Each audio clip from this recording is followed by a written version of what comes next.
Welcome, everybody, to the Fretboard Journal podcast. This is a bonus episode. I am Jason Verlinde, the publisher of the Fretboard Journal magazine. I don't have music for this one yet. I will read no ads. I will keep this intro short, but I do want to tell you what we are up to. The Fretboard Journal has existed for nearly 20 years. 2025 actually marks our 20th anniversary of doing the magazine and then the podcasts and the videos and the events and all the stuff that we do. Over the course of those 2 decades, I have been privileged to work with some of the most amazing contributors imaginable. We've worked with world-class photographers. We've had Grammy award-winning musicians write for our magazine. We've had some of the most talented luthiers on earth contribute to what we do. It continues to be an honor to work with so many talented people, and the talented people just keep coming out of the woodwork. Thank you to everybody who has reached out with a story idea or a photo essay or whatever it is. And I kind of want to celebrate our contributors from time to time. So we're going to do these over on our Patreon page. I'll include a link in the description. But for this very first episode, I am sharing the story of Fretboard Journal contributor Brian Lynch. And this one's a little timely, which is why I'm racing this podcast out the door. Brian Lynch is a musician and writer and editor based in Vancouver, British Columbia. He has to date penned 2 articles for the journal, one on guitar maker Warren Murfitt, another on Vancouver's Paul Pigat. Brian has just released an album called Circle Spiral. It uses the music of soundtrack composer Bernard Herrmann as a launching off point to all sorts of flights of fancy. I love this record. I figured with Halloween happening this week, as well as just the general anxiety, unease, suspensefulness of the world at large, now is the time to talk to Brian about this record. It was a fun chat about a really fun project. I think that all of us can learn from Brian's thought process on all this. I learned a lot. And basically, over on our Patreon feed, if you want to dig even deeper into the Fretboard Journal universe, we're going to be sharing an interview a month with one of our contributors. They are all fascinating people. It will be a joy to talk to them about what they're doing beyond just the stories and the photos for the magazine. And I hope you enjoy it. As always, keep the feedback coming, podcast@fretboardjournal.com. Please keep leaving us reviews over on Apple Podcasts and sharing the conversations. And without further ado, here is my chat with Vancouver's own Brian Lynch. I hope you enjoy it. We are, with this little installment, starting a new sub-series called Meet the Contributors, and I'm really happy to talk to one of my favorite contributors over the last few years, Brian Lynch, up in Vancouver, British Columbia. Welcome, Brian. Oh, thanks. Thanks very much. No, it's brilliant.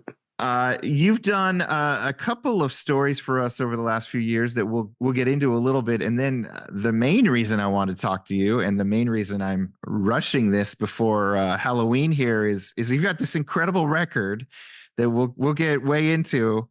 But for folks who've never heard of you or wondering, like, you're up in Vancouver, give us your history as a writer and as a musician.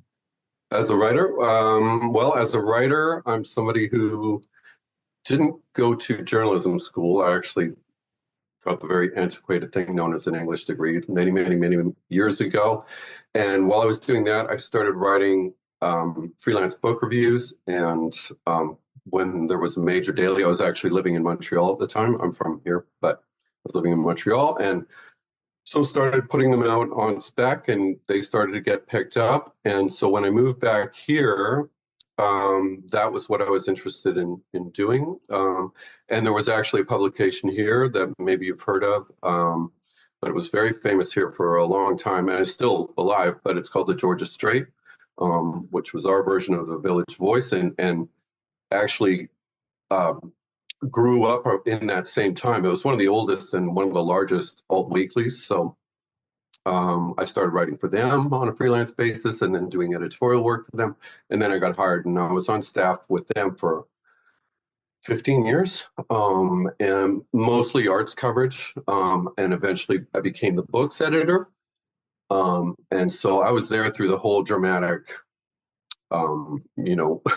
thing all these phenomena that kind of wiped out that world. Not completely, like I say, the Georgia Strait is still around. There's still some great people there, but it's transformed. But it had a lot of readers here in town, a very dedicated readership.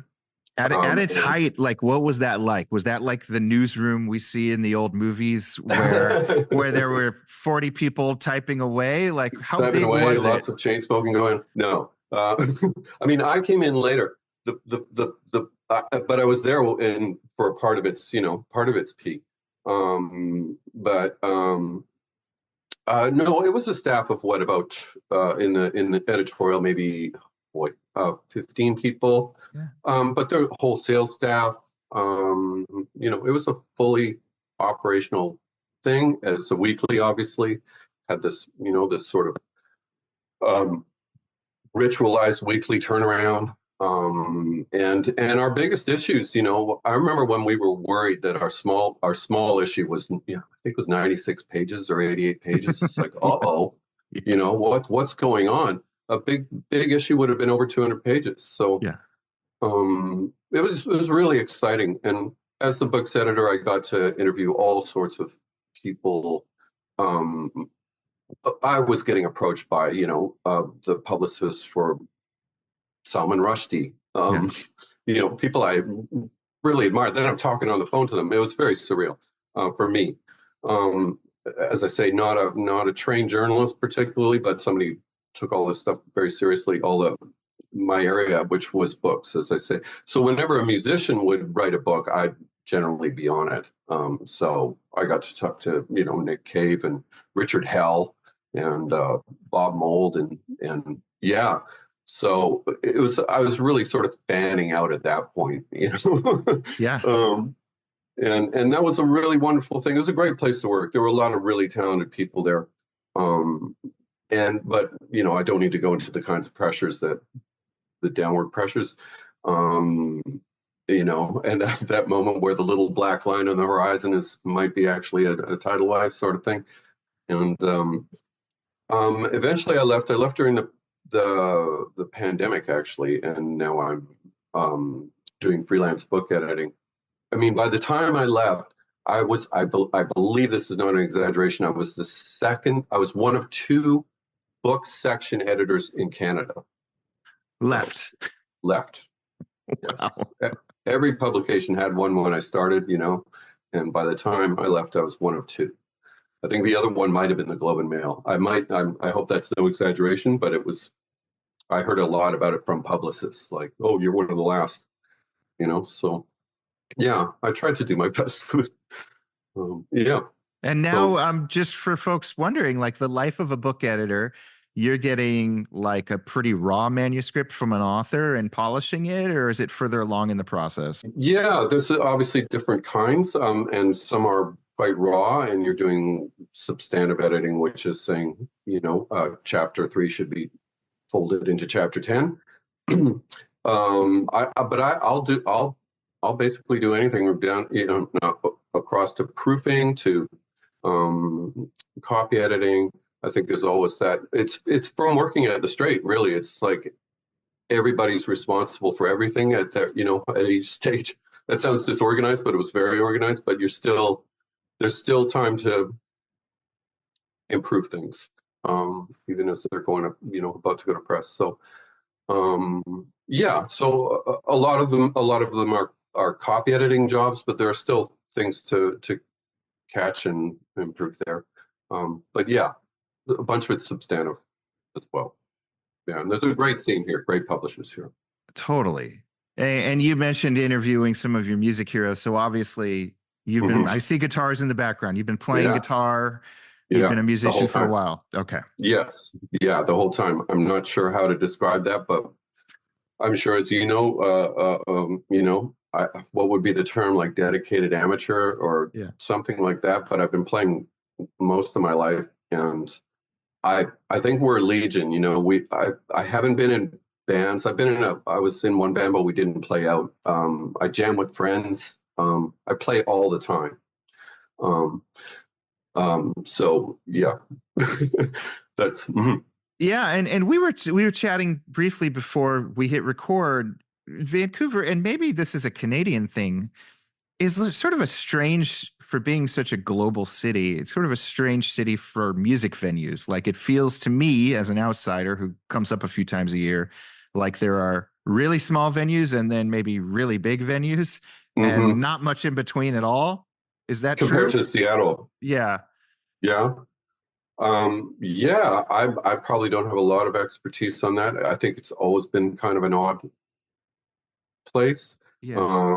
for venues. When I was a kid, there was a whole live scene that ran through bars. I think that was probably everywhere, whereas, Yeah.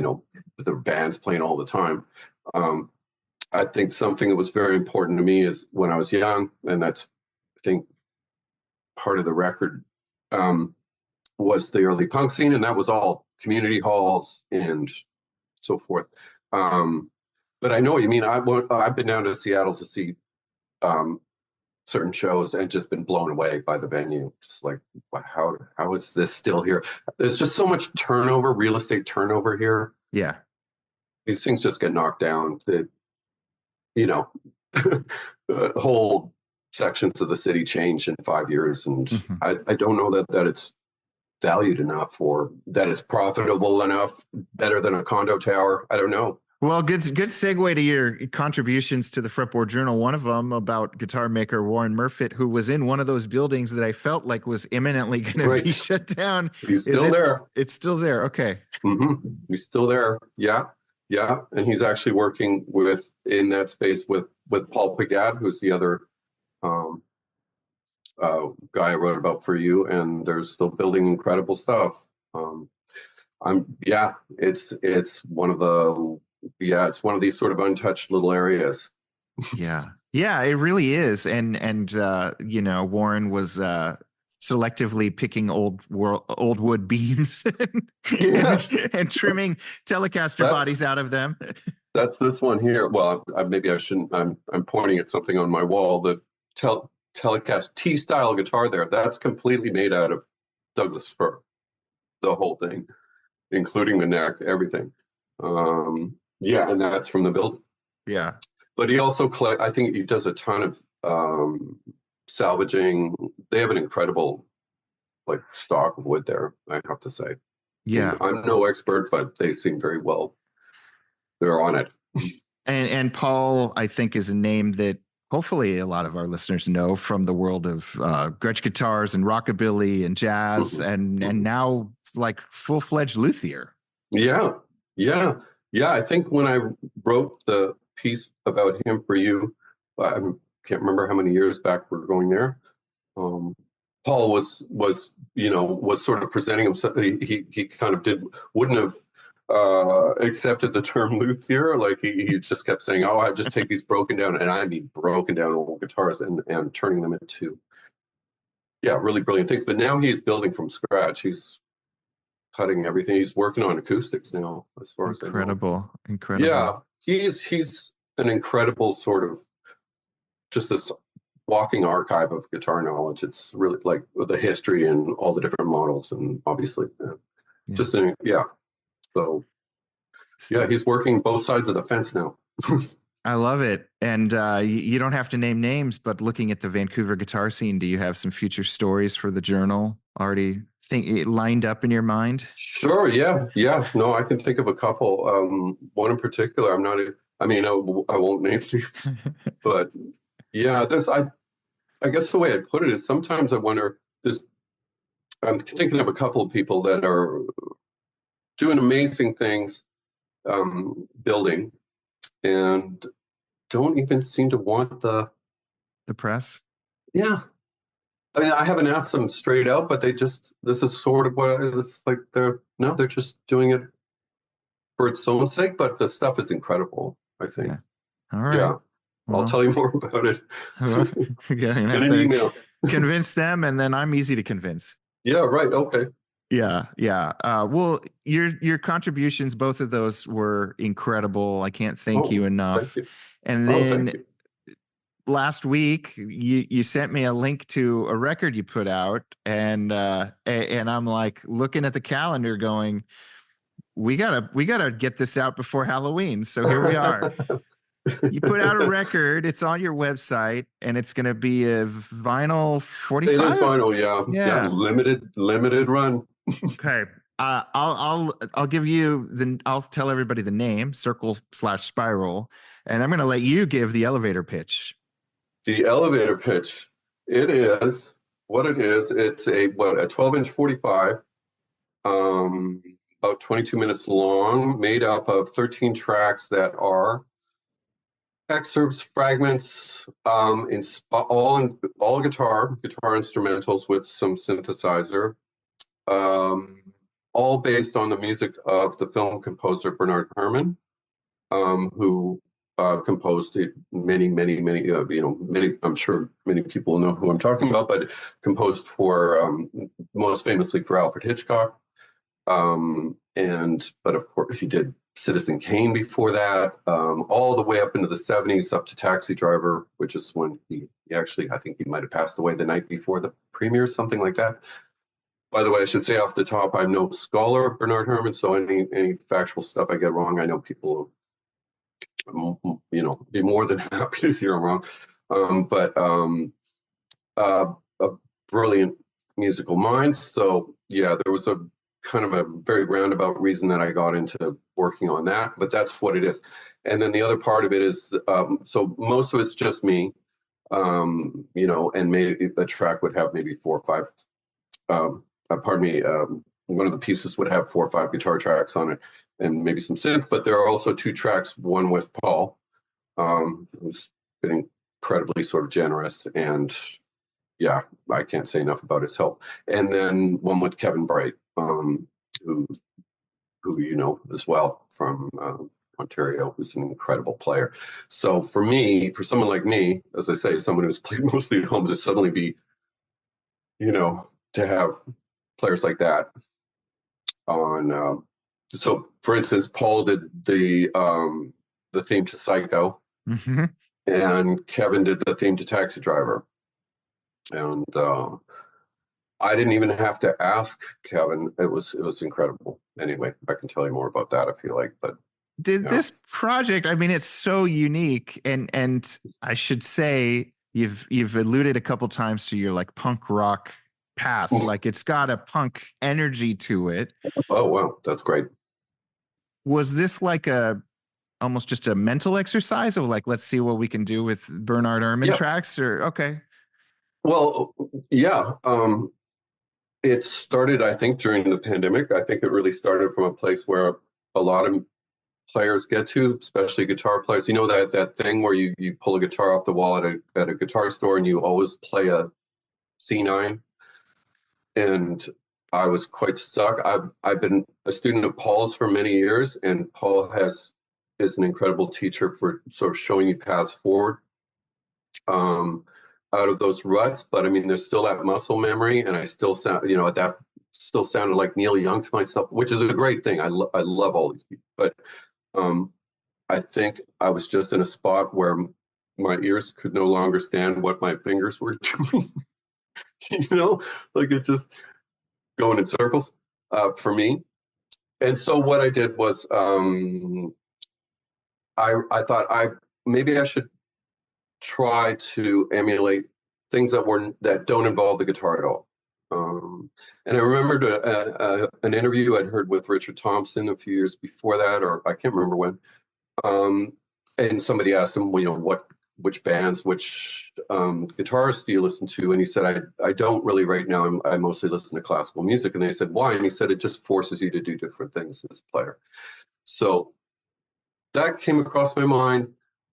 I've always loved the Hitchcock movies. I've always loved the soundtracks. I think they're very mysterious. That's a kind of a boring word for them, but there's something that an incredible power to them. So I thought, let's just try one. So I tried one, and it's like the moment I realized that the first chord that I heard, it was part of Vertigo, and it's on the record, was a D minor. It's like, well, I know D minor, And then it became this, for me, a sort of wonderful puzzle of just inside that track of, you wind up with, say, a passage that has 5 chords in it, and now you've figured out 4 of them, and they're not places where you would normally go on the guitar. And there's one in the middle that you cannot quite yet. And I would just listen over and over and over and over and over and pulling it apart. Because it's symphonic, you can hear the different layers to it. You can pull it apart note by note. Then sometimes I would take that to Paul and I'd say, what is this? And Paul loves questions like that. He's just like, that could be a C, but it's also probably, that sort of thing. Because he's theoretically trained, he's got this mind for it, and he gets very excited. So that was very exciting. So one piece came together, then another, then another. Yeah. And then that was also involved learning the DAW. And then at no point you didn't do the simple thing that most of us would do, which is like Bernard Herrmann for guitar tab or whatever. You never searched for that? There's that. Yeah, I know what you're talking about. Yes, those existed. I have to say, I can't read music, so I understand what you're saying, but there's also, for me, the feature of, I could have easily asked Paul or other people I know to check out the score. I realized quickly that this was not going to help me with what I wanted to do. I wish I could read music, but in this case, it was kind of better in that really what I wasn't trying to do was, I was kind of glad I couldn't read a score, for instance, and solve these problems, because in solving the problem, I was getting things wrong, in quote marks, but that was drawing me into the strengths of electric guitar sounds that I've heard in many other places. I think bits of it started to sound like things I really loved as a kid. I'm not comparing to this stuff, but just started to resonate with me, like old King Crimson, things like that. And so at that point, I wanted to just leave not Bernard Herrmann behind, but leave the score behind, leave the movie behind, let it do its own thing. And that was honestly, the real thrill of it, was like sort of being pulled into another direction. So there's bits of this, like from Vertigo. There's 7 pieces from Vertigo, and let's say there's one called The Letter that's on this thing, on my very, very loud, lots of big fuzz guitars. If you look at the movie, it's a very subdued moment. So they're not responding to the emotional cues of the movie anymore. So there's this moment of sort of getting to leave, getting to depart.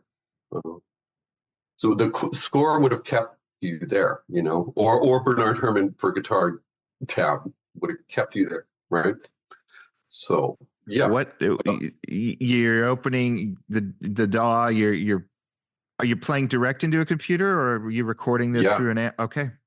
All the stuff. Well, I mean, there's lots of pedals involved that are out here in the real world, but no, the rest of it, all those amps are from UAD.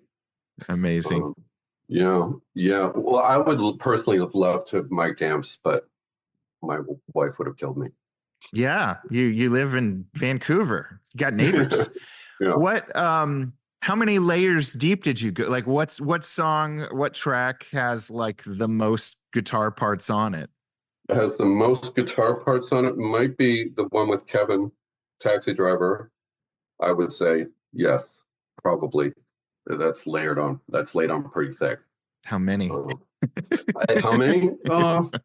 Maybe 7 or 8. Okay. I mean, this is all a learning process for me. So I'm.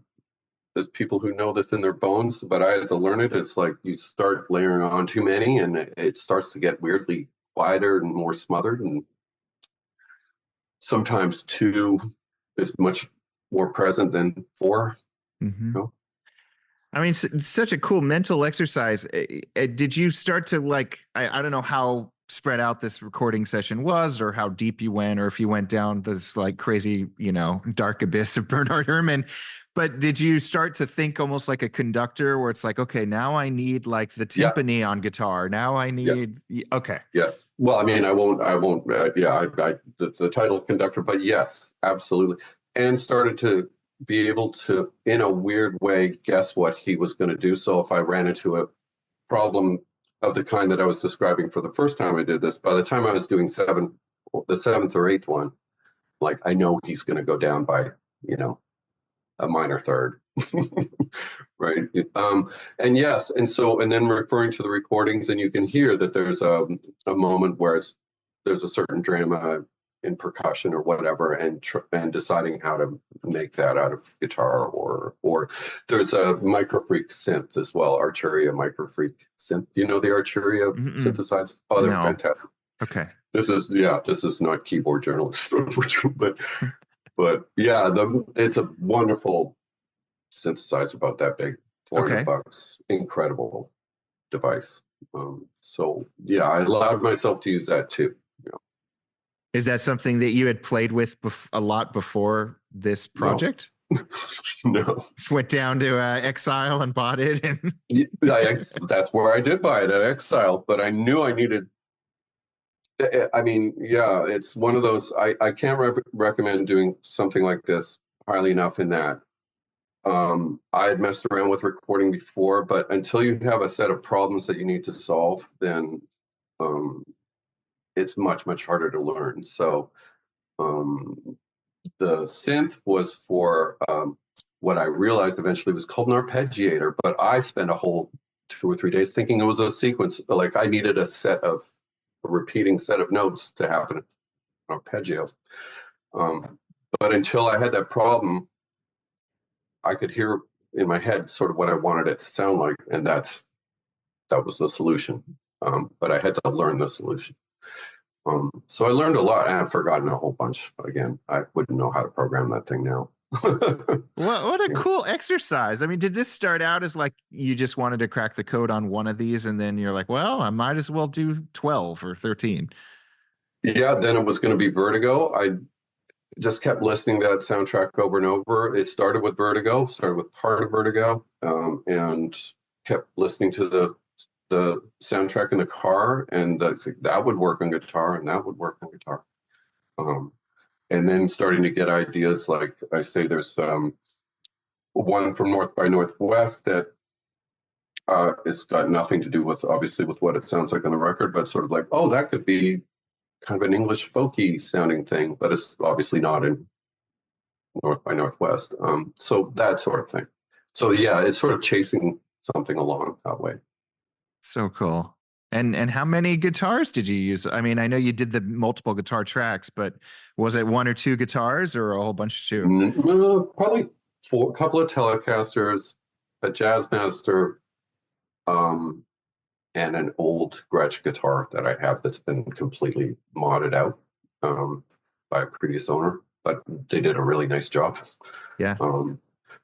Yeah, that's about it. And then the synthesizers, and then I say synthesizers, there's a couple more things inside the UAD package. I just used their DAW that came with the interface, which is a really nice interface.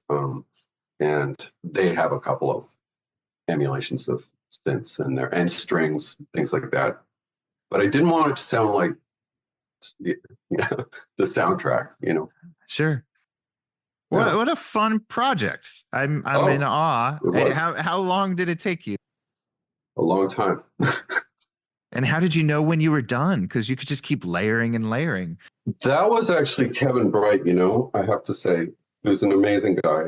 And I was putting these up on SoundCloud, and I didn't know Kevin, and he came to town to do a clinic. Paul knows Kevin very well. And Kevin put on this amazing clinic. And he and Paul played a couple of dates around town. They were really great. And I can't say enough about how sort of inspiring they were. And anyway, Kevin did his thing, which is totally unique, as you know. And afterwards, I just walked up to him. There were people walking up to him to say thanks, and I said the same thing. And he said, "Oh, what do you play?" And we're chatting, and I said, "Well, actually, I'm working weirdly on boiling down soundtrack of Bernard Herrmann stuff." He said, "Oh, I heard about this. Have you done Taxi Driver?" And I said, "No." At that point, I thought it was all Hitchcock. And I said, "Oh, no." And he said, "Well, if you do, I'll play the lead sax part." Seriously. And basically what he said was more or less like this, but this has to be up. It has to have an end, to answer your question. It has to have, like, this whole thing fits together, and it in a package, however you want to. So that was really a good shove that way. Like, it's going to rather than kind of like, oh, here's another one, here's another one. Yeah. Not just a SoundCloud whenever you feel like it.